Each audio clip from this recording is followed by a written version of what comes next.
নামাজ ফরজ হওয়ার পরেও নবীজি আল্লাহর জমিনে আল্লাহর হুকুমত, ইসলাম, আল্লাহর আইন, ইসলামী রাষ্ট্রকে, এই রাষ্ট্রের মধ্যে আল্লাহর দ্বীন কায়েম আছে, ইসলাম কায়েম আছে, কোরআনের রাজ কায়েম আছে, কোরআনের আইন বাস্তবায়ন আছে, সেটাকে টিকায় রাখার জন্য আমার নবীজি ফরজ নামাজ পর্যন্ত পিছায়া দিয়েছে।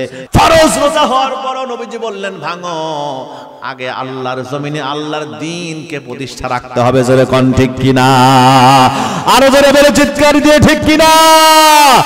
আমাদের সাথে কাছে আইবার শাসন, বঙ্গবন্ধুর ভাষণ, যে কেটেছে খাল, ইরশাদ তাতার সকাল বিকাল নানান তাল, ফখরুদ্দিন মঈনুদ্দিন ও সব কোরআনের মধ্যে দেখাছে আগামীর সংসদ, আগামীর দিন হলো কোরআনের বাংলাদেশ, আরে বলে আমার বাংলাদেশ। ভুল করে গাইনি তো গান লা ইলাহা ইল্লাল্লাহ, ঘুম ঘরে বাড়াই নিয়ে পথে পায়, জেনেছি পথের বাকি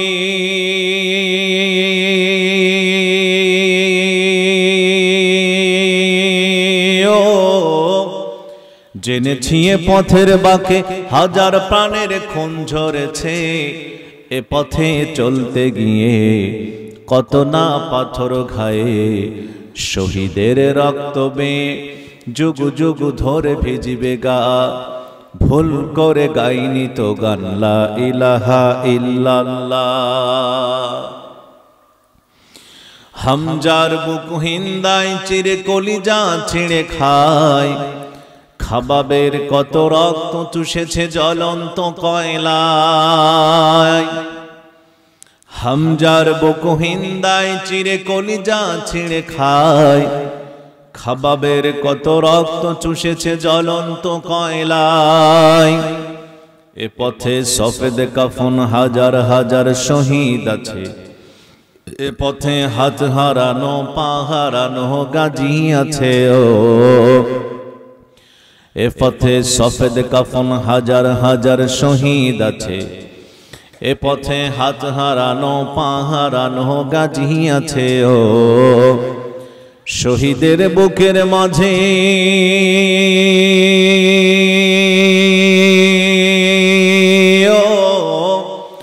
শহীদের বুকের মাঝে দেখ না গুলির ফুল ফুটেছে, শহীদের বুকের মাঝে দেখ বুলেটের ফুল ফুটেছে, আধারই কারার মাঝে ইমানি দীপ্তি নাচে, গোলামীর জিঞ্জির জানি মুক্তির মুখে টিকবে না, ভুল করে গাইনি তো গান লা ইলাহা ইল্লাল্লাহ, ঘুম ঘরে বাড়াই নিয়ে পথে পায়, জেনেছি পথের বাকি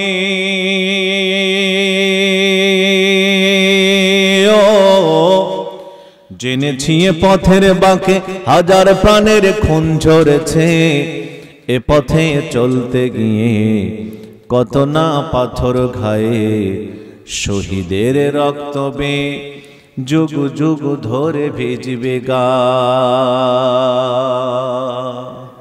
জান্নাত আমরা সবাই চাই। এখানে আসার পিছনে একটাই আমাদের টার্গেট, সেটা হলো আল্লাহর জান্নাত। দ্বিতীয় কোনো উদ্দেশ্য নয়, লক্ষ্য নয়, আল্লাহর জান্নাত সবাই আমরা চাই। জান্নাতীরা এবার জান্নাতে ঢুকবে, জান্নাতে ঢোকার পরে পরে জান্নাতের ব্যালকনিতে বসে, এরকম জান্নাতের সোফায় বসে জান্নাতীরা একে অন্যের সঙ্গে খোশ আলাপ করতে থাকবে। আলাপ করতে করতে হঠাৎ করে চলে যাবে চেহারা, নজর চলে যাবে জাহান্নামের দিকে। যখনই জাহান্নামের দিকে নজর চলে যাবে, দেখতে পাবে জান্নাতীরা কারো সন্তান, কারো ছেলে, কারো মেয়ে, কারো স্ত্রী জাহান্নামী হয়ে গেছে। জাহান্নামী যখন হয়ে গেছে, আর জান্নাতের মধ্যে থাকতে ভালো লাগবে না, জান্নাত থেকে বের হয়ে আসবে। জান্নাতীরা জান্নাত থেকে বের হয়ে এসে জাহান্নামের গেটের কাছে দাঁড়ায় যাবে। তাকায় দেখবে জাহান্নামের গেটের কাছে দাঁড়ায় আছে দারোয়ান ফেরেশতা মালিক। ফেরেশতার নাম কি? জাহান্নামের গেটের কাছে দারোয়ান ফেরেশতা, তার নাম কি? আরো জোরে কোন? মালিককে জিজ্ঞেস করবে জান্নাতীরা, ও মালিক, আল্লাহর ফেরেশতা, ওই যে দেখা যায় জাহান্নামের মধ্যে আমার সন্তান, আমার ছেলে, আমার মেয়ে, আমার স্ত্রী কি অপরাধের জন্য, কোন অপরাধের জন্য তারা আজকে জাহান্নামী হয়েছে? সেই সময় তাফসীরে জালালাইন শরীফের মধ্যে এসেছে জাহান্নামের দারোয়ান ফেরেশতা মালিক বলবে আমি বলতে পারবো না, বরং তোমরা কি করো, তোমাদের জাহান্নামী আত্মীয় স্বজন যারা আছে তাদেরকে জিজ্ঞেস করো কি অপরাধের জন্য তোরা আজকে জাহান্নামী হয়েছে। এখানে আলেম ওলামা যারা আছেন সূরা মুদ্দাসসির 40 থেকে নিয়ে 46 নম্বর আয়াত পর্যন্ত আপনি তাফসীরে জালালাইন খুলে দেখে নেবেন। কারণ জাহান্নামীরা, জাহান্নামের ফেরেশতা গেটের কাছে জাহান্নামের দারোয়ান ফেরেশতা যিনি দাঁড়ায় আছে, আগুনের কাছে সারাদিন যদি একটা মানুষ থাকে মেজাজ গরম থাকে না নরম থাকে? কতক্ষণ না কেন গরম না নরম? আপনার বাড়িতে যে সমস্ত মহিলা আছে ওরা যখন ঘন্টা খানিক একটা আত্মীয় স্বজন বাড়ি যখন আসে, যখন রান্না করে, ওই পাশে যে একটুখানি কথা বলে দেখিয়েন, ভালো কথা বললেও চ্যাটাং চ্যাটাং করে, ঠিক কিনা? কারণ আগুনের পাশে থাকলে স্বাভাবিক মানুষের শরীরে একটু তাপমাত্রা বেড়ে যায়, গরম হয়ে যায়। এবার জান্নাতীরা জাহান্নামীদেরকে বলবে, ও জাহান্নামীরা, আনিল মুজরিমিনা মা সালাকাকুম ফি সাকার, অপরাধ তোমাদের কোনটা? কি অপরাধের কারণে আজকে তোমরা জাহান্নামের মধ্যে আসলা? কি অপরাধ ছিল তোমাদের একটু বলে। সাকার নামক জাহান্নামে আসার কারণটা কি? জাহান্নামীরা সেই দিন বলবে, ও জান্নাতীরা, আমরা 4টি অপরাধের কারণে আজকে জাহান্নামের মধ্যে চলে এসেছি। অপরাধ করে বলেন কয়টা? আঙ্গুল তোলা দেন, কয়টা? 4টি অপরাধের কারণে আমরা জাহান্নামী হয়ে গেছি। নাম্বার 1, 1 নম্বর অপরাধ হলো সেই সময় তারা জাহান্নামীরা বলবে, ক্বালু লাম নাকু মিনাল মুসাল্লিন।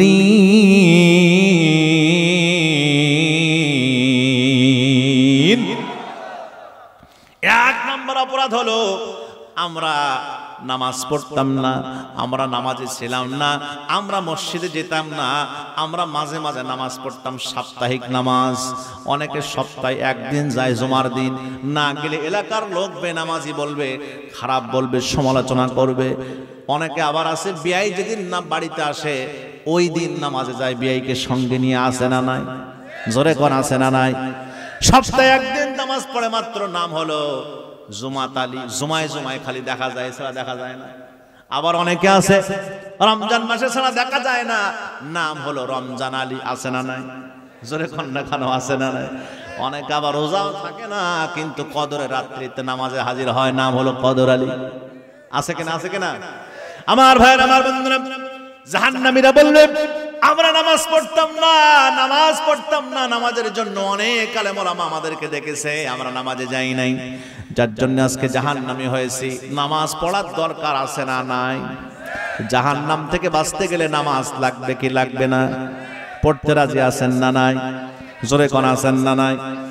বিশ্বনবী আমার বলেন, আরাইতুম লাউ আন্না নাহরান বিবাবি আহাদিকুম ইয়াকতাসিলু ফীহি কুল্লা ইয়াউমিন খামসান হাল ইয়াবকা মিন দারানিহি শাইউন ক্বালু লা ইয়াবকা মিন দারানিহি শাই ক্বালা কাযালিকা মিসলুস সালাতিল খামস ইয়ামহুল্লাহু বিহিন্নাল খাতায়া রাওয়াহুল বুখারী। নবীজি আমার বলেন, যদি তোমার বাড়ির সামনে একটা বড় পুকুর থাকে, আর ওই পুকুরের মধ্যে যদি কোনো ব্যক্তি, কোনো বান্দা বান্দি দৈনিক 5 বার গোসল করে, তার শরীরের মধ্যে কোনো ধুলা ময়লা জমা থাকতে পারে?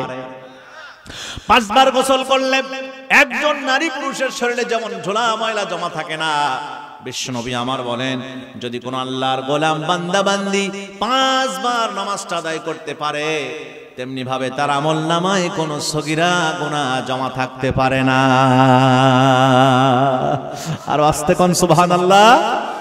সালাত কায়েম করো, সালাত কায়েম করো, হবে সম্মানী তুমি, হবে জান্নাতি তুমি, হবে সম্মানী তুমি, হবে জান্নাতি তুমি। দিবে কাল হাসরে শীতল ছায়া আরশে আজিম, রব্বি আলালা, রব্বি আলাজিম, রব্বি আলালা, রব্বি আলাজিম। সালাত কায়েম করো, সালাত কায়েম করো। মারহাবা কোন? আর জোরে কোন মারহাবা। ভাইরা আমার, বন্ধুরা আমার, তাহলে নামাজ পড়া লাগবে। নামাজ ছাড়া আল্লাহর জান্নাতে যাওয়া যাবে না। বিশ্বনবী আমার বলেন, ডাইরেক্ট ঘোষণা দিয়েছেন, বাইনাল আবদি ওয়া বাইনাল কুফরি তারকুস সালাহ। একজন আল্লাহর গোলাম, একজন মুমিন আর একজন কাফেরের মধ্যে পার্থক্য হলো নামাজ। যার নামাজ নাই তার ঈমান নাই। কিন্তু অনেকে আবার দেখেন বলে হুজুর নামাজ না পড়লে কি হবে, ঈমান ঠিক আছে। এরকম কয় কি কয় না? আরে শয়তান, তুই তো নামাজই পড়িস নাই। ঈমান ঠিক থাকা না থাকা পরের কথা, তোর কাছে তো ঈমানই নাই। হুজুরে কোন ঠিক কিনা? যে নামাজ পড়ে না সামনে আত্মীয়তাও করা যাবে না। আমার ভাইয়েরা, নামাজ নামাজ নামাজ এত ওয়াজ হয় বাংলাদেশে নামাজের পক্ষে, কিন্তু নামাজি মানুষ হচ্ছে কম না বেশি? জোরে বলেন। ওয়াজ হিসাবে নামাজের সংখ্যা কম না বেশি? নামাজের সংখ্যা কম, তার কারণটা কি বলেন তো দেখি। আল্লাহ পাক এই কোরআনুল কারীমের মধ্যে প্রায় 82 থেকে 83 জায়গায় নামাজের বয়ান করেছেন। এক জায়গায় কেবল বলেছেন ফাসাল্লি লিরাব্বিকা ওয়ানহার, তুমি কুরবানি করো এবং নামাজ পড়ো একমাত্র তোমার রবের সন্তুষ্টির জন্য। কার সন্তুষ্টির জন্য?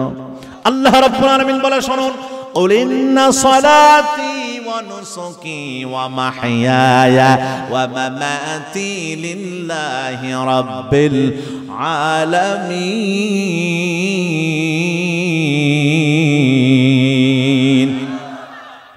আল্লাহ রাব্বুল আলামিন বলেন, নবী আপনি বলুন, মাই সালাত and my sacrifice and die and my life all for Allah subhanahu wa ta'ala।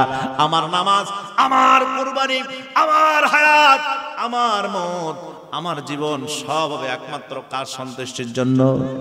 আরো জোরে কোন কার? আরো জোরে কোন কার? এখানে যে নামাজের কথা বলা হয়েছে, এই নামাজ জমহুরুল মুফাসসিরিন ওয়াল মুহাদ্দিসিন, অধিকাংশ মুফাসসির মুহাদ্দিসদের মতামত হচ্ছে এই নামাজ মানে সূরা কাউসারে যে নামাজের কথা বলা হয়েছে, এই নামাজ মানে হলো রাতের বেলায় তাহাজ্জুদের নামাজ। ওয়া মিনাল লাইলি ফাতাহাজ্জাদ বিহি নাফিলাতান লাক আসা আইয়াবআসাকা রাব্বুকা মাকামাম মাহমুদা। জোরে কোন আল্লাহু আকবার। এই নামাজ মানে তাহাজ্জুদের নামাজ, নফল নামাজ। আর বাদবাকি কোরআনে যত জায়গায় আল্লাহ নামাজের বয়ান করেছেন, 82 জায়গায়, 81 জায়গায়, আল্লাহ সব জায়গায় একটা শব্দ বলেছেন, আকামুস সালাহ, আকামুস সালাহ, আকামুস সালাহ। নামাজ কায়েম করো, নামাজ প্রতিষ্ঠা করো, নামাজ প্রতিষ্ঠা করো। আর আমরা হুজুররা, দেশের আলেম ওলামারা দাওয়াত দেই, নামাজ পড়ো, নামাজ পড়ো, নামাজ পড়ো।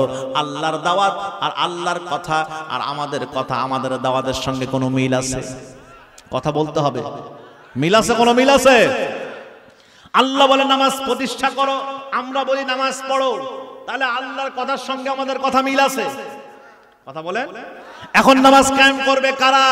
আল্লাহ রাব্বুল আলামিন বলেন, হুজুররা তো সমাজে নামাজ কায়েম করতে পারবে না। পারবে?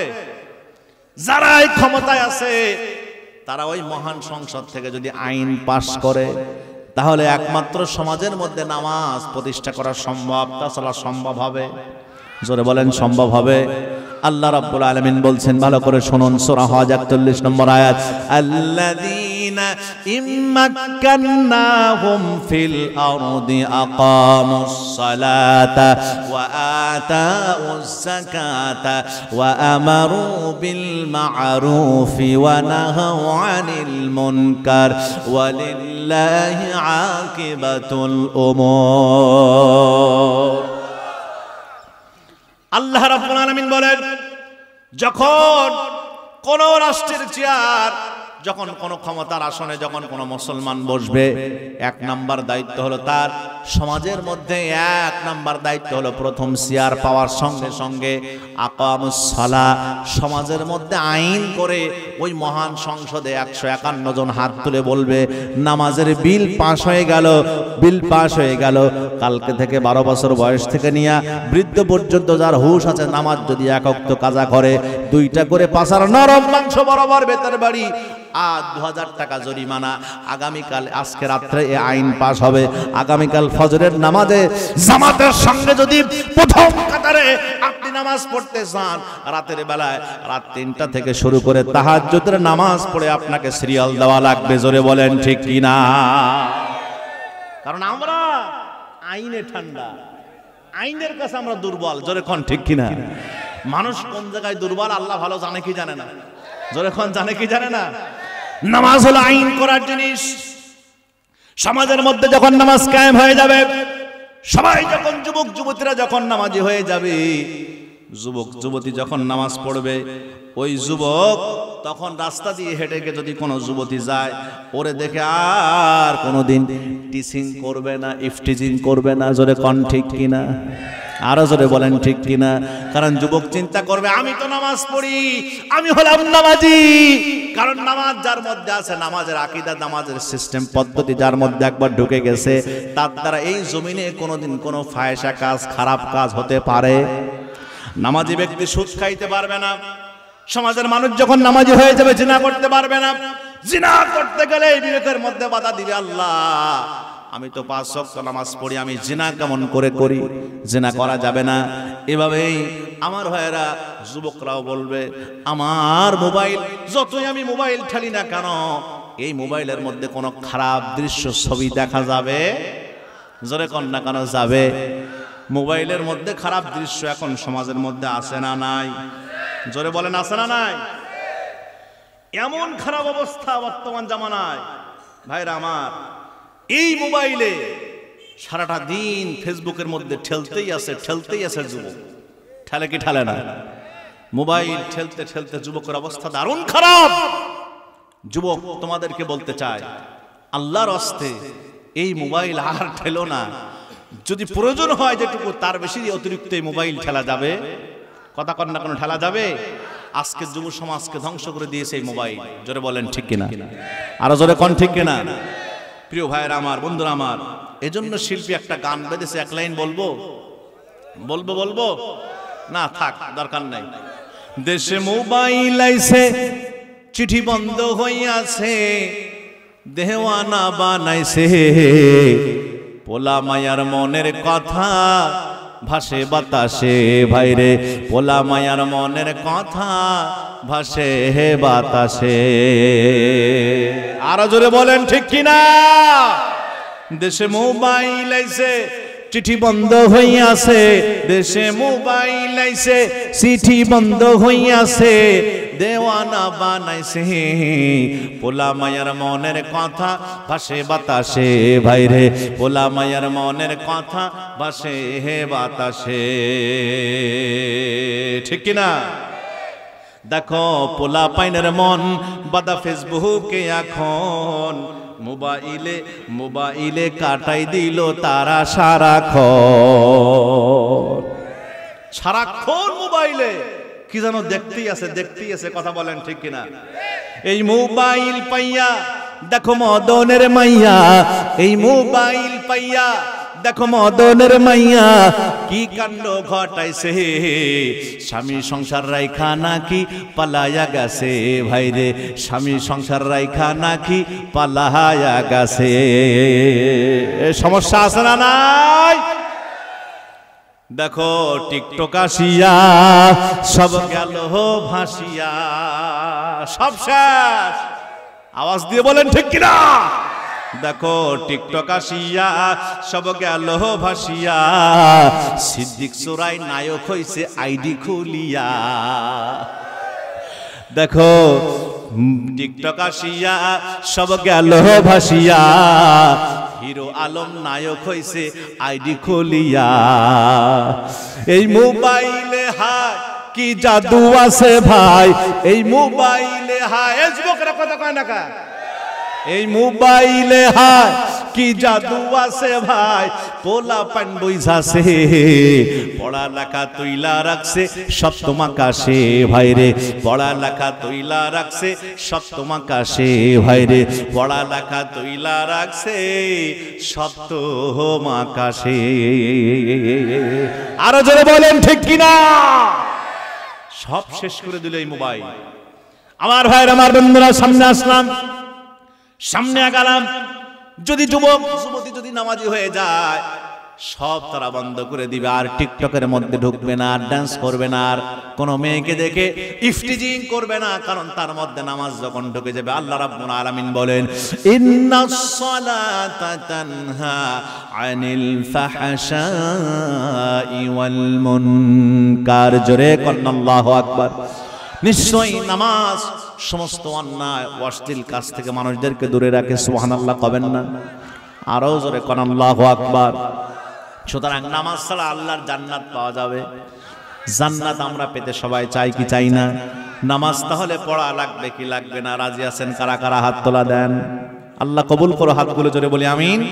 আরো জোরে বলি আল্লাহুম্মা আমিন। জান্নাতে আমি একা যাব না তো ভাই, তোমাকেও জান্নাতি দলে নিতে চাই। যেতে রাজি আছি সবাই? জান্নাতে রাজি আছি? আসি। জান্নাতে আমি একা যাব না তো ভাই, তোমাকেও জান্নাতি দলে নিতে চাই। মারহাবা কোন? আমার ভাইরা, আমার বন্ধুরা, 2 নম্বর অপরাধ হবে জাহান্নামীদের। 2 নম্বর অপরাধ তারা সেদিন এবার স্বীকার করবে জান্নাতীদের সঙ্গে। ও জান্নাতীরা, আমরা 2 নম্বর যে অপরাধের কারণে আজকে জাহান্নামী হলাম, সেটা হলো তারা সেই দিন বলবে ওয়ালাম নাকুনু তুইমুল মিসকিন।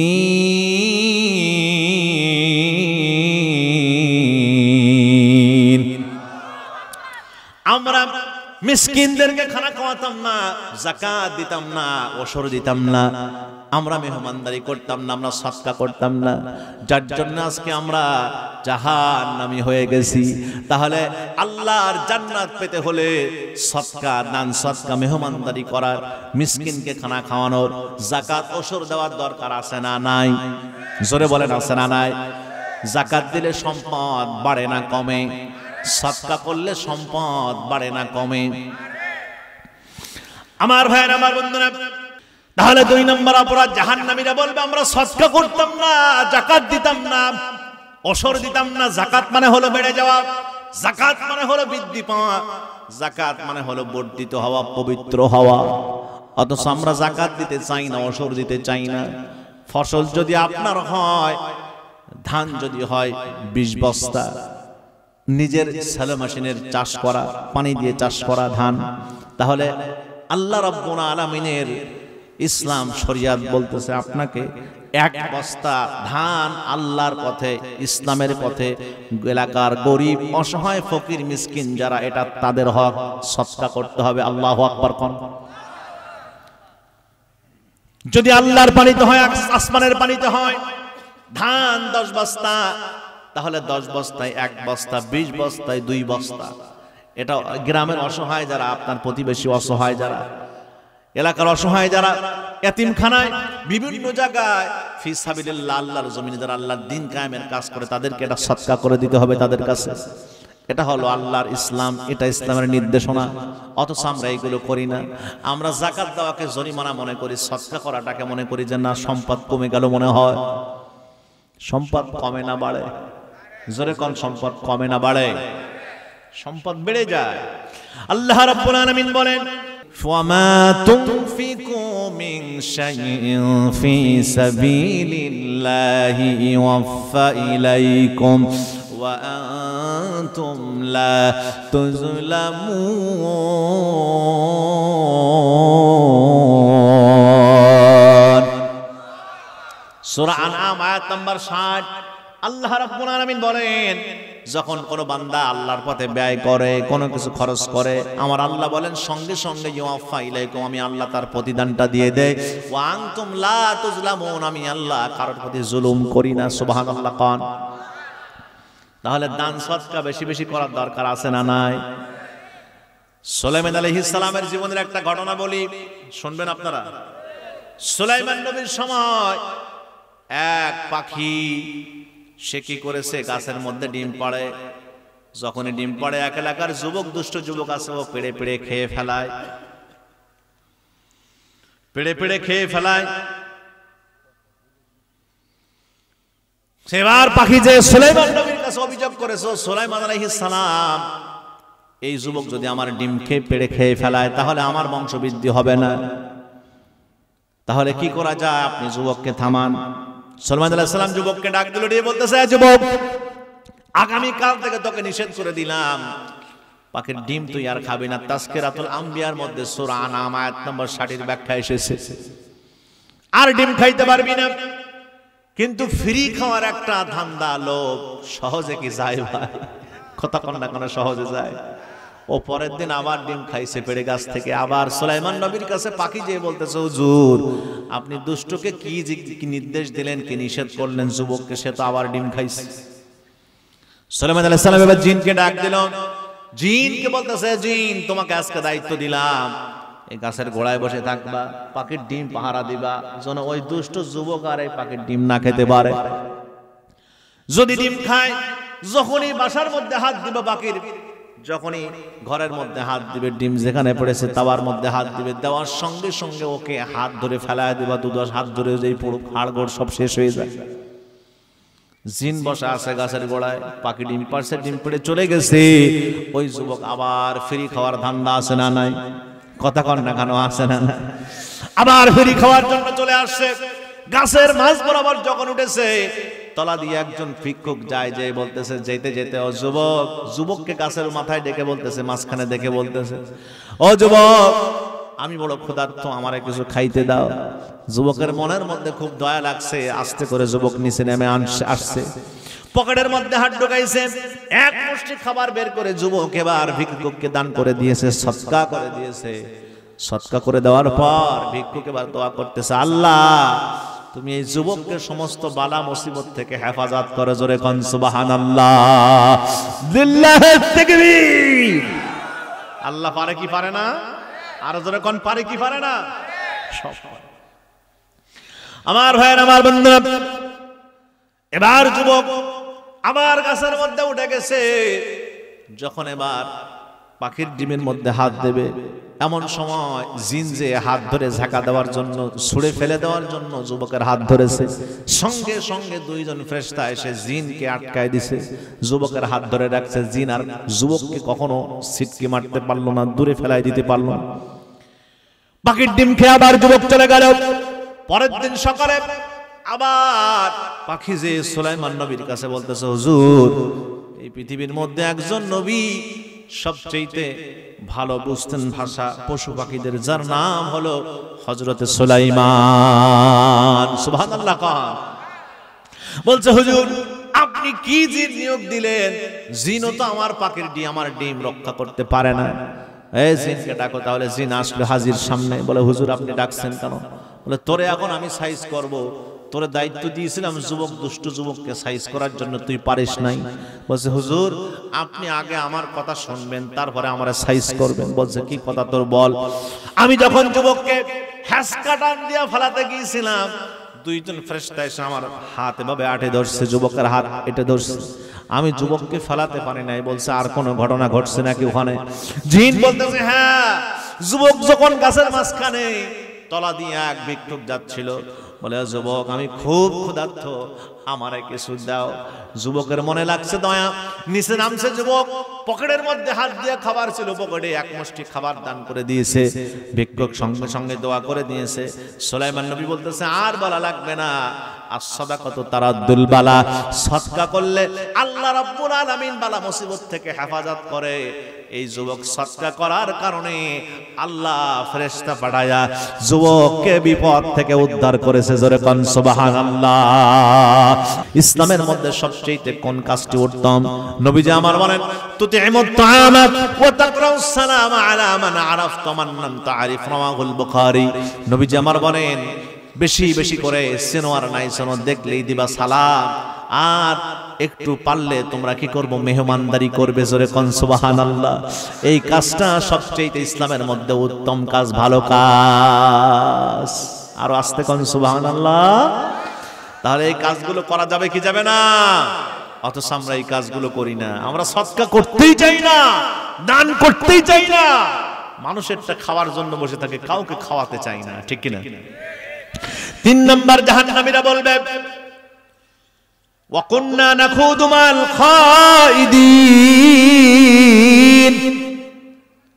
আমরা সমালোচক যারা সমালোচনাকারীদের সঙ্গে সমালোচনা করতাম।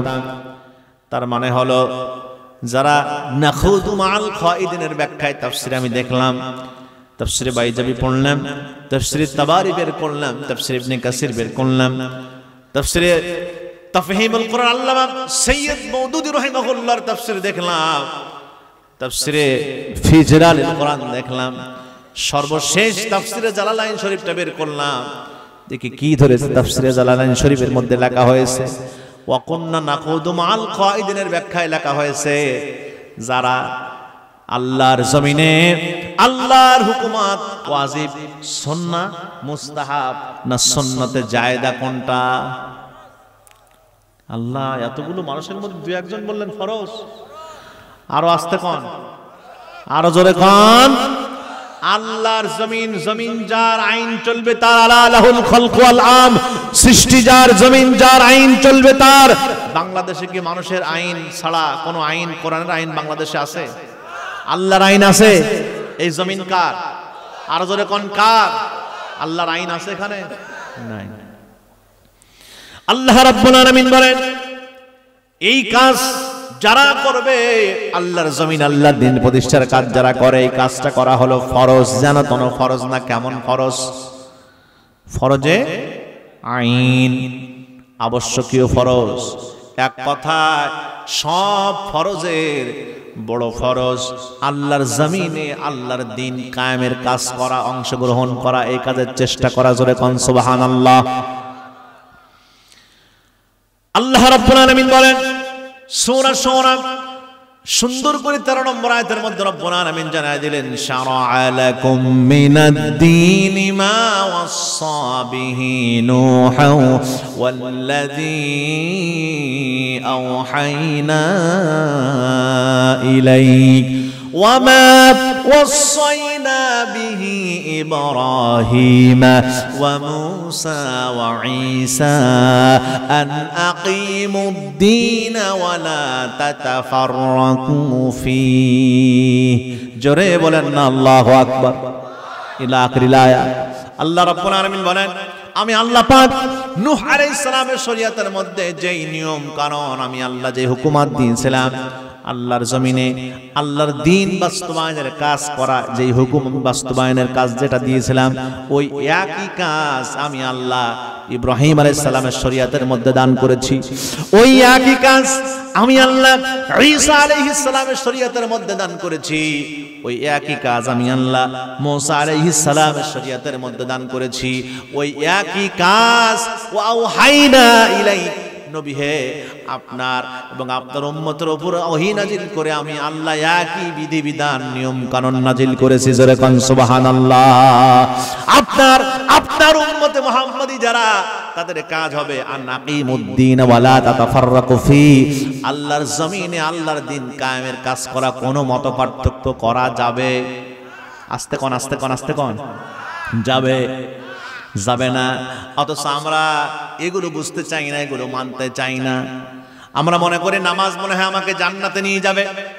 আমরা আজকে বসে আছি, অনেকে চিন্তা করে আমি সদকা করলাম, আমি যাকাত দিলাম, আমি হজ করলাম, টাকা হয়েছে, এগুলোই মনে হয় আমাকে জান্নাতে নিয়ে যাবে, পিতামাতার খেদমত করলাম। কিন্তু সব ফরজের বড় ফরজ এই কাজ আমরা কেউ করতে চাই না। এই কাজের কথা যখন বলা হয় হুজুর আপনারাই করেন, এটা কি আমাদের দায়িত্ব শুধু? কথা কন না কেন আপনারা? এটা আমাদের দায়িত্ব শুধু? আর আপনারা আমাদের সঙ্গে বলবেন হুজুর ঠিক আছে আমরা আসি, আপনারা চালায় যান। হ্যাঁ আমরা চাই ঠিক আছে, কিন্তু এই কাজে কেউ অংশগ্রহণ করতে চাই না। জোরে কোন ঠিক কিনা? ভাইরা আমার, বন্ধুরা আমার, আমরা কি করতে চাই? ইসলাম কোরআনটাকে যেখানে সুবিধা আছে কোরআনের সেই অংশগুলো মানতে চায়, যেখানে সুবিধা নাই কোরআনের যে অংশগুলো মানলে জেল জরিমানার ভয় আছে, কোরআনের যে আয়াত হুকুমাত গুলো মানলে হাত চলে যাওয়ার ভয় আছে, পা চলে যাওয়ার ভয় আছে, জীবন চলে যাওয়ার ভয় আছে, আমরা সেই আয়াতগুলো সেই হুকুমাতগুলো কোরআনের মানতে চাই না। জোরে কোন ঠিক কিনা? বন্ধুরা আমার, আপনি কি মনে করেন নামাজ পড়লাম, রোজা রাখলাম, হজ করলাম, যাকাত দিলাম, কিন্তু আল্লাহর জমিনে আল্লাহর দ্বীন কায়েমের কাজে অংশগ্রহণ করলাম না, শরীক হলাম না, জান্নাত পেয়ে যাব এটা মনে হয় চিন্তা করেন আপনি? সম্ভব পাওয়া? বিশ্বনবী আমার বলেন তাফতারিকু উম্মতি আলা 73 মিল্লাতান কুল্লুহুম ফিন্নার ইল্লা ওয়াহিদা, আমার উম্মতের মধ্যে শেষ জামানায় ভাগ হবে 73টা। কয়টা দল হবে? 73টা দল হবে আমার উম্মতে মুহাম্মাদীর মধ্যে। তার মধ্যে একটি দল হবে আল্লাহর জান্নাতি। সাহাবারা প্রশ্ন করলেন, ইয়া রাসূলুল্লাহ, হাবিবাল্লাহ, ওই একটি দল কারা যারা আল্লাহর জান্নাতি হবে? নবীজি আমার বলেন, মা আনা আলাইহি ওয়া আসহাবি, ওই একটি দল হলো তারা যারা আমি বিশ্ব নবীর জীবন আদর্শ এবং আমার সাহাবীদের জীবন আদর্শ যারা ফলো করবে, ওই একটি দল হলো তারা আল্লাহর জান্নাতি। আমার নবীজি শুধু নামাজ পড়ছেন, রোজা রাখছেন, হজ করছেন, যাকাত দিয়েছেন, কিন্তু আল্লাহর জমিনে আল্লাহর দ্বীন কায়েমের কাজ করেন নাই। হ্যাঁ, তাহলে আপনি কোন চিন্তায় মসজিদের মধ্যে নামাজ রোজা করেন আর ঈমান আমলের কথা বলেন আর তাসবিহ চাপেন আর বলে বলে চিন্তা করেন না এই তো জান্নাত চলে গেলাম, এই তো জান্নাত চলে গেলাম? কত সহজ না জান্নাত।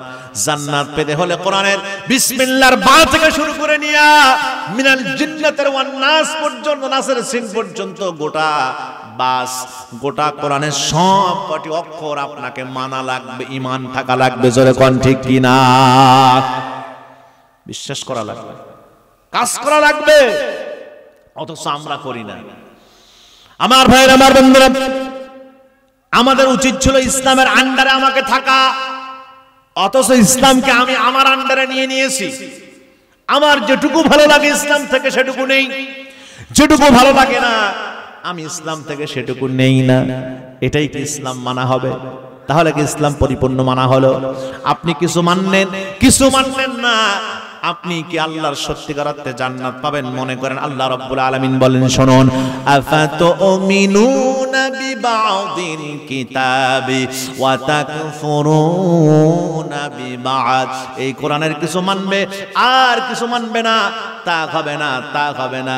সুবিধাবাদ জিন্দাবাদে মুমিন হওয়া যাবে না, ঠিক কি না?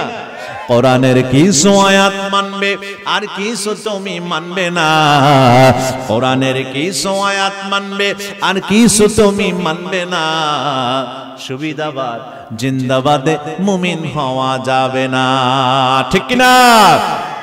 আরো জোরে আওয়াজ দেন। সম্পূর্ণ কোরআনী সংবিধান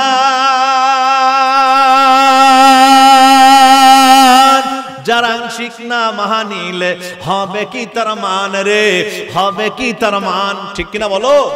সিঙ্গেল হক মুসলমান হলে, সিঙ্গেল হক মুসলমান হলে চলবে না। সুবিধাবাদ জিন্দাবাদে মুমিন হওয়া যাবে না, সুবিধাবাদ জিন্দাবাদে মুমিন হওয়া যাবে না। আল্লাহ রাব্বুল আলামিন বলেন, শুনুন তাহলে কি করতে হবে? ইয়া আইয়ুহাল্লাযীনা আমানু দুখুলু ফিস সিলমি কাফা ওয়া লা তাত্তাবিউ খুতুওয়াতিশ শাইতান ইন্নাহু লাকুম আদুউম মুবিন।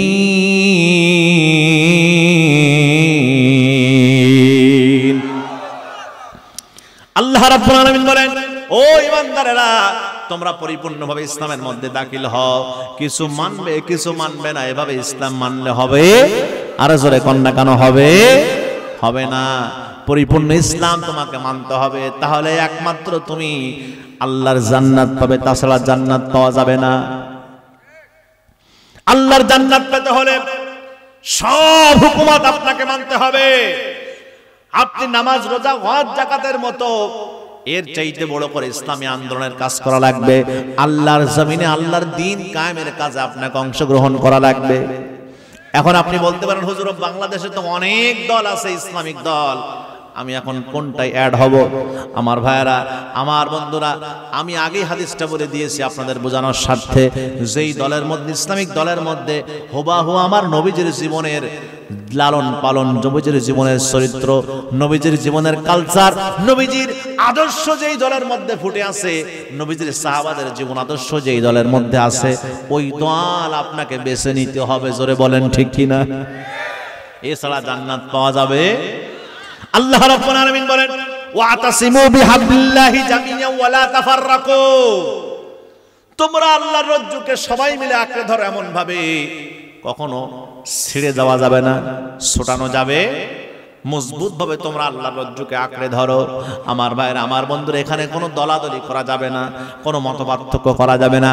আপনি যদি বলেন একাকী আমি আল্লাহর জমিনে আল্লাহর দিন কায়েমের কাজ করব, সম্ভব? আল্লাহ কোরআনে বলতেছে তুমি একটা দলের মধ্যে ইনক্লুড হও। এক কথায় আমি আপনাদেরকে বোঝায় দেই, যে ইসলামিক দলের মধ্যে, গঠনতন্ত্রের মধ্যে তাদের লেখা আছে আল্লাহর জমিনে আল্লাহর দিন কায়েমের কাজ, সৎ লোকের শাসন চাই, সেই ইসলামিক দলে আপনাকে অংশগ্রহণ করে এই কাজে আঞ্জাম দেওয়া লাগবে। তাছাড়া আল্লাহর জান্নাত কোনোদিন পাওয়া যাবে আর জোরে কোন পাওয়া যাবে? এবার আসুন আমি আপনাদেরকে শেষ কথা যেটা বোঝাতে চাই সেটা হলো, সব ফরজের বড় ফরজ হলো কেমন করে হুজুর একটু বুঝান, দরকার আছে না নাই? হ্যাঁ হুজুর, আপনি একটু আগে বললেন সব ফরজের বড় ফরজ আন আকিমুদ্দিন ওয়ালা তাতাফাররাকু ফি, এই কাজ করা। আমার ভাইরা, এই জান আকিমুদ্দিন, সমাজের মধ্যে যখন কোন জিনিস প্রতিষ্ঠিত হয়ে যায় তখন তাকে বলে মুকিম। কি বলে? আমার দেশে আজকে ইসলাম আল্লাহর দ্বীনটা মুকিম অবস্থায় আছে না মুসাফির অবস্থায় আছে? কথা কন।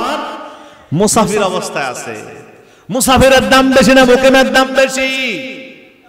মুকিমের দাম বেশি। কিভাবে হলো এবার বলেন, ভালো করে বোঝেন। এলাকায় যারা প্রতিষ্ঠিত মানুষ, এলাকায় যাদের বাসিন্দা, এলাকার যারা বাড়ি ঘর, এলাকার সবচেয়ে বড় মুদিখানার দোকানে যদি যে বলে ভাই আমার 2000 টাকা বাকি দেন, সঙ্গে সঙ্গে গরিব হলেও তারা দিবে, কারণ জানে ওর বাড়ি একটা পুকুর আছে, কিছু সুপারি গাছ লাগানো আছে, যদি টাকা না দেয় একদিন সুপারি পাড়বো অথবা পুকুরে জাল ফেলাবো, টাকা শোধ। ঠিক কিনা? কিন্তু আমি একজন মুসাফির বান্দা, ওই সাতক্ষীরা থেকে এসেছি, আমি যদি এখন এলাকার দোকানে যেয়ে বলি ভাই 2000 টাকার বাকি দাও, আমারে দেবে? কথা কওয়া লাগবে ভাই। না জানি হুজুর কখন সকালে চলে যায়, মোবাইল যদি বন্ধ করে রাখে, খবর আছে না নাই? আরো জোরে কোন খবর আছে না নাই? এজন্য আমার কিন্তু বাকি দেবে না। কিন্তু যেই লোকটা এলাকার প্রতিষ্ঠিত লোক, মুকিম, তারা কিন্তু বাকি দিতে চায়। আমার ভাইরা, আমার বন্ধুরা, ইসলাম বাংলাদেশে আজকে মুকিম অবস্থায় নাই, আছে হলো মুসাফির অবস্থায়। জোরে কোন ঠিক কিনা? অথচ উচিত ছিল ইসলামের আন্ডারে আমাদেরকে থাকা, ইসলামকে প্রতিষ্ঠিত করা। জোরে কোন ঠিক কিনা? আমরা পারলাম না। এবার আসুন আন আকিমুদ্দিন, দিনের কথা বলি। দিন কি জিনিস? দিনের অনেকগুলো অর্থ করা হয়েছে, তার মধ্যে দিনের 1 নম্বর অর্থ হলো, দিন মানে হলো পরকাল। দিন মানে কি? আরো জোরে কোন দিন মানে কি? মালিক ইয়াউমিদ্দিন। দিন এখানে বিচার দিবস, মানে পরকালের মালিককে। এখানে দিন বলতে আল্লাহ পরকালকে বোঝাইছেন। ভাইরা আমার, বন্ধুরা আমার, দিন শব্দের আরেকটা অর্থ হলো ধর্ম। দিন শব্দের আরেকটা অর্থ কি? লা ইকরাহা ফিদ্দিন। ধর্মের মধ্যে এখানে দিন মানে বোঝানো হয়েছে ধর্ম। দিনের মধ্যে কোনো বাড়াবাড়ি নাই। আল্লাহ রাব্বুল আলামিন কোরআনের এক জায়গায় বলেন, হুয়াল্লাযী আরসালা রাসূলাহু বিল হুদা ওয়া দীনিল হাক্কি লিইযহিরাহু আলাদ-দীনি কুল্লিহি ওয়ালাউ কারিহাল মুশরিকুন ওয়ালাউ কারিহাল কাফিরুন ওয়া কাফা বিল্লাহি শাহীদা। জোরে কোন আল্লাহু আকবার। আল্লাহ পাক এখানে দিন মানে আল্লাহ ধর্মের কথা বলেছেন। নবী আপনাকে পাঠালাম এই পৃথিবীর বুকে, আপনাকে আমি আল্লাহ পাঠানোর একমাত্র লক্ষ্য উদ্দেশ্য কারণ হলো এই সমস্ত ধর্মের উপরে ইসলাম নামক ধর্মকে, দিনকে বিজয়ী করা। জোরে কোন আল্লাহু আকবার। আরো জোরে কোন আল্লাহু আকবার। দিন শব্দের আরেকটা অর্থ হলো ইসলাম, অর্থাৎ দিন শব্দের আরেকটি অর্থ হলো জীবন চলার পদ্ধতি, লাইফ প্রেসক্রিপশন। দিন শব্দের আরেকটা অর্থ কি? লাইফ প্রেসক্রিপশন, জীবন চলার পদ্ধতি। আল্লাহ রাব্বুল আলামিন বলেন, আল ইয়াউমা আকমালতু লাকুম দীনাকুম ওয়া আতমামতু আলাইকুম নি'মাতি ওয়া রাদিতু লাকুমুল ইসলাম দীনা। জোরে কোন আল্লাহু আকবার। আল্লাহ রাব্বুল আলামিন একটা কোরআন আপনার আমার লাইফ প্রেসক্রিপশন হিসেবে দিয়েছে, চলার পদ্ধতি হিসেবে দিয়েছেন। মনে করেন এই একটা কোরআন আল্লাহ পাক যেটা নাজিল করেছে আপনার আমার উপরে, এই কোরআন হলো আপনার আমার জীবন চলার পদ্ধতি। জন্ম থেকে নিয়ে মৃত্যু পর্যন্ত, কবর পর্যন্ত যা যা দরকার চলার জন্য, যত নীতি দরকার সব কোরআনের মধ্যে আছে না নাই? আরো আস্তে কন, আরো আস্তে কন। এখন আপনি ডাক্তারের কাছে গেলেন, ডাক্তার আপনার হাত দেখে রক্ত পরীক্ষা করে বলতেছে আপনার ডায়াবেটিস হয়েছে, আপনার উচ্চ রক্তচাপ, আপনার গ্যাসের বড়ি খাওয়া লাগবে, 3টা বড়ি লিখে দিয়েছে, আপনি 2টা খেলেন আর 1টা খেলেন না, উচ্চ রক্তচাপেরটা খেলেন না। আপনার মাথা ঘোরা, মাথার টাল রোগ যাবে কি যাবে? কখনো যাবে না।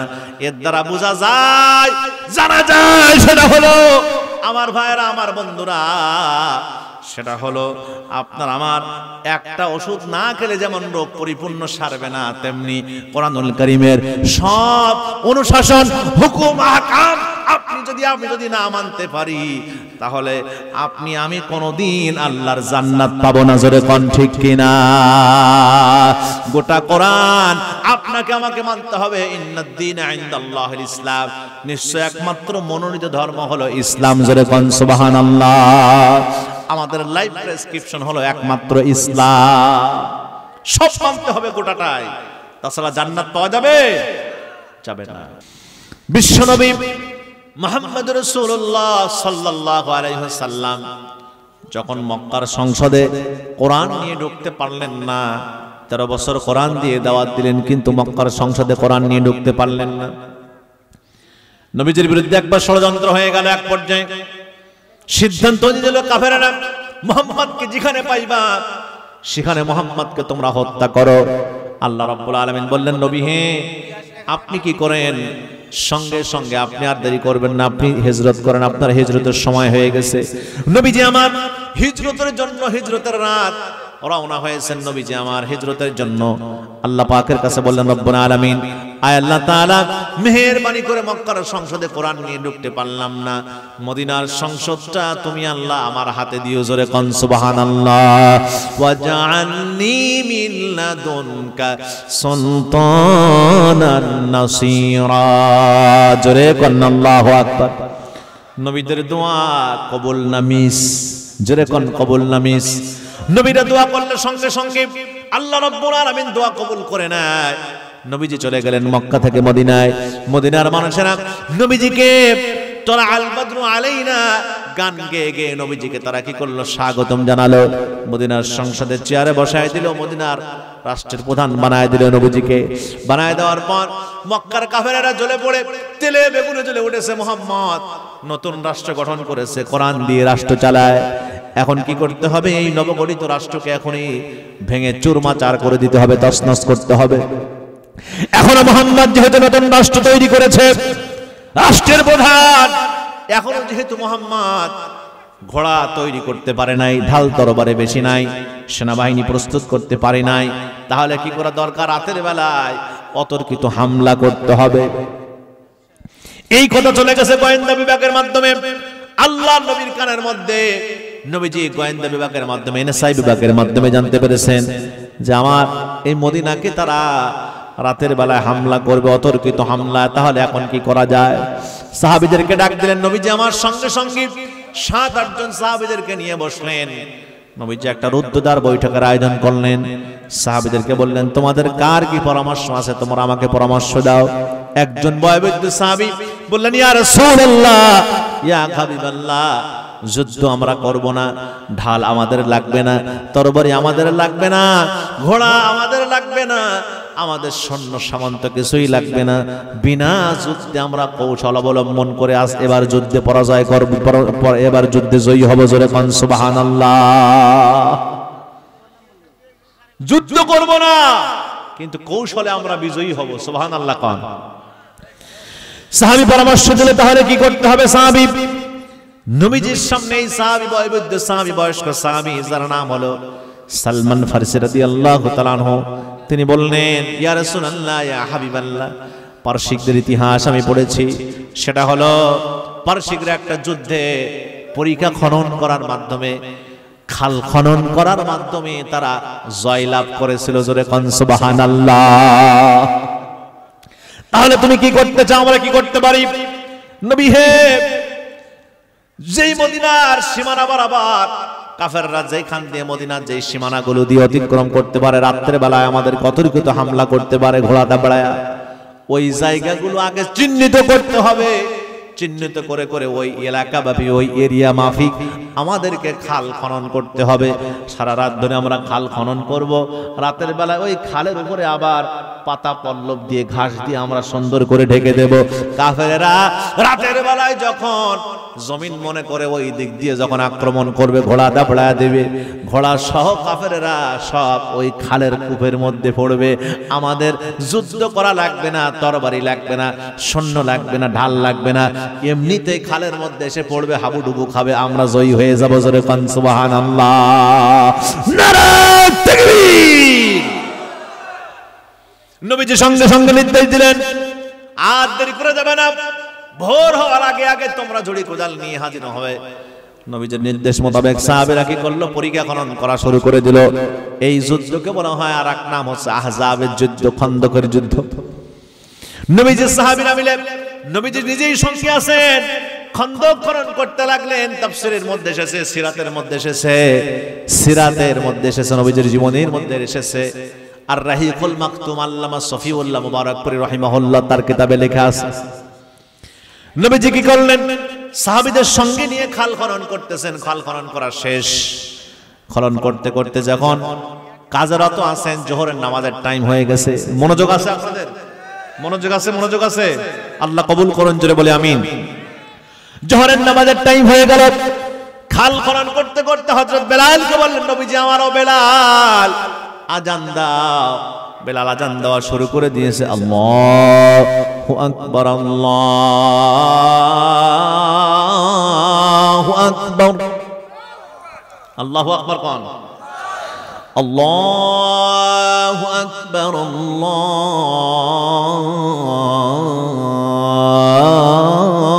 আকবার। বেলাল এমনি করে আজান দিয়ে দিলেন, জোহরের নামাজের আজান।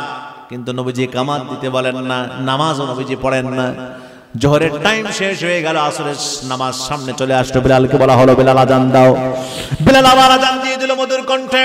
আজান দেওয়ার পর নবীজি নামাজ পড়তে বলেন না, নবীজি কামাতও দিতে বলেন না। আসরের টাইম শেষ হয়ে গেল, মাগরিবের নামাজ সামনে চলে আসলো। নবীজি বেলালকে বলেন, বেলাল আজান দাও। বেলাল আজান দিলেন, কিন্তু নবীজি নামাজ পড়লেন না। মাগরিবের টাইম শেষ হয়ে গেল, ইশারের সময় সামনে চলে আসলো। বেলালকে বলা হলো, বেলাল আজান দাও। বেলাল আজান দিলেন, নামাজ পড়লেন না নবীজি। সাহাবীরা কেউ কোনো কথা নবীজির সামনে বলতে পারেন না। সাহস আছে? জোরে কোন সাহস আছে? ইশারের টাইম যখন হয়ে যাবে, যে শেষ হবে ভাব, তারা আধা ঘন্টা আগে, কিছুক্ষণ আগে নবীজি বললেন, সাহাবারা আর দেরি করা যাবে না, তাড়াতাড়ি করে তোমরা উজু করে আসো, উজু বানায় আসো। উজু বানায় আসলেন সাহাবীরা মিলে, সবাই মিলে। বিলালকে বললেন, ও বিলাল, জোহরের নামাজের আজান তুমি দিয়েছিলে বিলাল, কিন্তু একামাত তো দাও নাই, একামাতটা এবার দিয়ে দাও।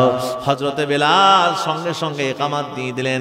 দেওয়ার পরে নবীজির ইমামতিতে আর জোহরের 4 রাকাত নামাজ শেষ হয়ে গেল। সালাম ফেরায়া নবীজি আমার হযরতে বিলালকে বললেন, ও বিলাল, এবার তুমি আসরের নামাজের কামাত দাও। আসর নামাজের কামাত হলো, নবীজির নামাজ ইমামতিতে আসরের নামাজের সালাম ফেরানো হলো। 4 রাকাত নামাজ শেষ হয়ে গেল। এবার নবীজি বেলালকে বললেন, বেলাল মাগরিব নামাজের কামাত দাও। মাগরিবের নামাজ একই সিস্টেমে পড়া হলো। মাগরিব নামাজ শেষ হয়ে গেল। বেলালকে বলা হলো, ও বেলাল, ইশারের নামাজের কামাত দিয়ে দাও। ইশার নামাজের কামাত হয়ে গেল। বেলাল ইকামাত শেষ, নবীজি নামাজে দাঁড়ায় গেলেন। নামাজ শেষ করে সালাম ফেরায় দিলেন নবীজি আমার ভাইরা, আমার বন্ধুরা, এই আহজাবের যুদ্ধের ঘটনা থেকে, পরীক্ষা খনন করার ঘটনা থেকে আপনারা কি বুঝলেন? নামাজ ফরজ হওয়ার পরেও নবীজি আল্লাহর জমিনে আল্লাহর হুকুমত, ইসলাম, আল্লাহর আইন, ইসলামী রাষ্ট্রকে, এই রাষ্ট্রের মধ্যে আল্লাহর দ্বীন কায়েম আছে, ইসলাম কায়েম আছে, কোরআনের রাজ কায়েম আছে, কোরআনের আইন বাস্তবায়ন আছে, সেটাকে টিকায় রাখার জন্য আমার নবীজি ফরজ নামাজ পর্যন্ত পিছায়া দিয়েছে। তাহলে সব ফরজের বড় ফরজ কোনটা? প্রমাণ হয় কি হয় না? আরো জোরে কোন হয় কি হয় না? নবীজি আমার যখন উহুদের ময়দানে গেলেন, বদরের ময়দানে গেলেন, বদরের ময়দান হয়েছিল সংগঠিত 17ই রমজান। রমজান মাসের 17 তারিখ নবীজি আমার এক পর্যায়ে সাহাবীদেরকে বললেন, সাহাবীরা এখন রোজা ভেঙে ফেলো, কারণ রোজা না ভাঙলে তোমরা তরবারি চালাতে পারবে না, তোমরা ঘোড়া চালাতে পারবে না, কাফেরদেরকে আক্রমণ করতে পারবে না, তোমরা মারমুখো হতে পারবে না, শক্তি পাবে না তোমরা, এখন রোজার দরকার নেই, রোজা ভেঙে ফেলো। আমার ভাইরা বলেন তো দেখি, রোজা ফরজ, ওয়াজিব, সুন্নাত না মুস্তাহাব? জোরে কোন, জোরে কোন, জোরে কোন, জোরে কোন। ফরজ রোজা হওয়ার পরও নবীজি বললেন ভাঙো, আগে আল্লাহর জমিনে আল্লাহর দ্বীনকে প্রতিষ্ঠা রাখতে হবে। জোরে কোন ঠিক কিনা? আরো জোরে বলে চিৎকার দিয়ে ঠিক কিনা? আমাদের সাথে কাছে আইবার শাসন, বঙ্গবন্ধুর ভাষণ, যে কেটেছে খাল, ইরশাদ তাতার সকাল বিকাল নানান তাল, ফখরুদ্দিন মঈনুদ্দিন ও সব কোরআনের মধ্যে দেখাছে আগামীর সংসদ, আগামীর দিন হলো কোরআনের বাংলাদেশ। আরে বলাবার বাংলাদেশ দেখতে চাই কারা কারা, হাত তুলে দাও তারা তারা। এরকম ঢালপোড়া স্লোগান তো আর কাজ না। লিল্লাহে তাকবীর, লিল্লাহে তাকবীর। আল্লাহ কবুল করুন, জোরে বলি আমিন, আর জোরে বলি আল্লাহুম্মা আমিন। প্রিয় ভাইরা আমার, সবাই বলতেছে অনেক শাসন বাংলাদেশে দেখলাম, একবার কোরআনের শাসন দেখতে চাই। জোরে কোন ঠিক কিনা? কোরআন কেমন শাসন করে আমরা একবার দেখতে চাই, আমরা জানতে চাই। জোরে বলেন ঠিক কিনা? আরো জোরে কোন। দেখতে চান কি চান না? চান কি চান না? সবাই চাই কি চাই না? আল্লাহ কবুল করুন, জোরে বলে আমিন। তাহলে 3 নম্বর অপরাধ, জাহান্নামীরা বলবে ওয়াকুন্না নাখুদু মাল খায়দিন, আমরা আল্লাহর জমিনে যারা আল্লাহর দ্বীন কায়েমের কথা বলতো ওদেরকে দেখে টিটকারি করতাম। তোমরা নির্বাচন আসলে 30টার বেশি সারা দেশে পাবা না। এরকম টিটকারি আছে না নাই? আরে পাই বা না পাই, আল্লাহর জমিনে আল্লাহর দ্বীন কায়েমের কাজ করে যেতেই হবে। সফল হই বা না হই, পুরস্কার যিনি দিবেন তিনি কে? আরো জোরে কোন, তিনি কে? চেষ্টা করতে বলেছে আল্লাহ। আমাদের দায়িত্ব সফলতা নয়, আমাদের দায়িত্ব সফলতার জন্য চেষ্টা করা। ঠিক কিনা? আরো জোরে কোন ঠিক কিনা? সুতরাং যারা টিটকারি করে তারা যাবে জাহান্নামে। কত রকমের টিটকারি আছে না নাই? আমি সব কথা বলতে গেলাম না, সব কথা বললে ভাই ভাই সম্পর্ক এখন থাকবে না। আমি সামনে শেষ করলাম, সময় আমার শেষ হওয়ার পথে। ভাইরা আমার, 4 নম্বর, জাহান্নামীরা বলবে ওয়াকুন্না নুকাদ্দিবু বিয়াউমিদ্দিন, আমরা পরকাল বিশ্বাস করতাম না, আখিরাত বিশ্বাস করতাম না, যার জন্য আজকে আমরা জাহান্নামী হয়েছি। আখিরাত, আল্লাহ, ফেরেশতা, কোরআন, তাকদীরের ভালো মন্দ আছে, ভালো বিশ্বাস করেন কি করেন না? করি কি করি না? আমরা কথা কোন করি কি করি না? অথচ অনেক মুসলমানের সন্তান আছে যারা বলে there is no god, unseen is nothing, যা দেখা যায় না তা মানি না। বলে কি বলে না? খাও দাও ফুর্তি করো, দুনিয়া কা মজা লেলো, পরকাল বলে কিছু নাই, এখনই খেয়ে দিয়ে নাও। এগুলো আছে না নাই? কথা কন না কোন আছে না নাই? ঢোক ঢোক করে মদ খায় আর মাতলামি করে, কারেন্টের খাম্বার সামনে যে বলে এই সর না সরলে কিন্তু মুইত্তা দেব তোর গায়ে। ঠিক কিনা? কারেন্টের খুঁটির গায়ে যে বলে এই সর না শুনলে তোর গায়ে কিন্তু মুইতে দেব, এই কয়ে চেন খুলে নিজের গায়ে নিজে মুইতে দেয়। আছে না নাই? কথা কন না কেন? আছে না নাই? আছে। আমার ভাইয়েরা, আমরা পরকাল বিশ্বাস করি কি করি না? করি। আখিরাত বিশ্বাস করি কি করি না? আল্লাহ আছে বিশ্বাস করি কি করি না? অনেক কিছু দেখা যায় না, তারপরও আমরা বিশ্বাস করি। জোরে কোন ঠিক কিনা? বলেন তো, অক্সিজেন দেখা যায়? দেখা যায়? বিশ্বাস করেন অক্সিজেন ছাড়া মানুষ বাঁচে না, বিশ্বাস করেন? করি। অক্সিজেন কখনো দেখছেন? তাহলে কেন বিশ্বাস করলেন? অনেক কিছুই দেখা যায় না, তারপর আমরা বিশ্বাস করি। ঠিক কিনা? প্রিয় ভাইরা আমার, বন্ধুরা আমার, বান্দা আখিরাত আছে, আল্লাহ আছে, আপনার আমার হিসাব একদিন দিতে হবে। সমস্ত হাকিমদের বড় হাকিম, আহকামুল হাকিমিন আল্লাহর সামনে। জোরে কোন ঠিক কিনা? এই 4টি অপরাধের কারণে যারা, এই 4টি কাজ যারা অপরাধের সাথে যারা জড়িত হবে, নামাজ যারা পড়বে না, দান সদকা যারা করবে না, তারপরে ইসলামী আন্দোলনের আল্লাহর জমিনে আল্লাহর দ্বীন কায়েমের কথা শুনলে যাদের গায়ে ঝাল চড়ে যায়, আখিরাত বিশ্বাস করে না, এরা সব জাহান্নামী। এর বিপরীত কাজগুলো যদি করতে পারি, আল্লাহ আমাদেরকে জান্নাতের মালিক বানান। জোরে বলি আমিন, আর জোরে বলি আল্লাহুম্মা আমিন।